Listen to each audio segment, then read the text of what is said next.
దిక్కేమో ఆ 3 సీట్లు మావే అంటుర్రు షే పార్టీ వాళ్ళు. ఇంకో దిక్కు అట్లెట్లా ఈడుస్తాం ఆ 3 సీట్లు మావి అని అంటుర్రు పువ్వు పార్టీ వాళ్ళు. ఎమ్మెల్సీ ఎలక్షన్లలో గెలిచేతందుకు 2 దిక్కులోళ్ళు పోటీ పడి ప్రచారం చేస్తున్నారు. నిన్న మొన్నటి దాకా మంత్రులే ప్రచారం చేసిర్రు కానీ ఇక ఇప్పుడు టైం దగ్గర పడ్డది కాబట్టి సీఎం సార్ కూడా రంగంలోకి దిగిండు. చూడుర్రి సార్ ఏమంటున్నాడు.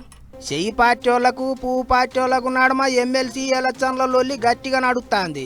రాష్ట్రంలో ఏం కావాలంటే అవి ఇస్తామని చెయ్యి పార్టీ వాళ్ళు ప్రచారం చేస్తుంటే సెంటర్లో ఏం కావాలనో చెప్పుర్రి అన్నట్టు మాట్లాడుతుండ్రు పువ్వు పార్టీ వాళ్ళు.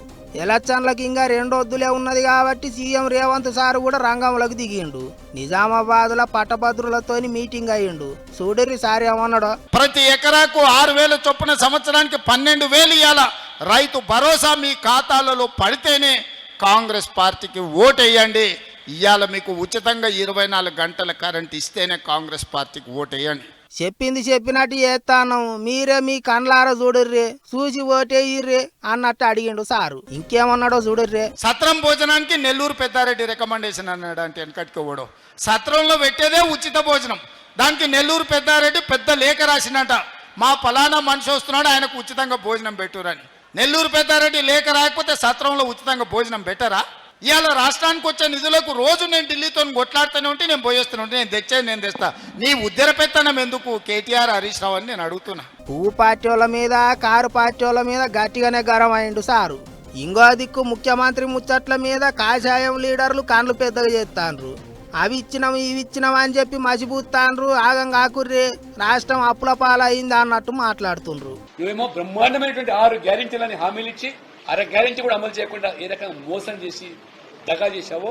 ఒక 3 నెలలు ఊరించి రైతు రుణమాఫీ, రైతు భరోసా అని చెప్పి మొత్తం తెలంగాణ ఇండస్ట్రియల్ ఇన్ఫ్రాస్ట్రక్చర్ భూములు తనఖబెట్టి 10,000 కోట్లు అప్పు తెచ్చి భరోసా పేరున కొంతమందికి ఇచ్చినాడు. ఇది గడిచిపోయింది. గిట్ల నడుస్తున్నది ఎమ్మెల్సీ ఎలక్షన్ల ప్రచారం. ఎవళ్ళంతకు వాళ్ళు మేమంటే మేమే అన్నట్టు ముచ్చట్లు చెప్తుండ్రు. మరి ఏమైతుందో ముందు తెలుస్తుంది. కానీ సీఎం సారు నిజామాబాద్ మీటింగ్ కు పోయే ముందే పట్నంలో యామ్జేన్ అనే కంపెనీ కొత్త ఆఫీసుకు రిబ్బన్ కత్తరీనికే పోయిండు. చూడుర్రి అక్కడ ఏమైందో. I request our Honorable CM and Mr. Bob Bradway to formally inaugurate Amgen India by cutting the ribbon. May I request other dignitaries to kindly hold the ribbon.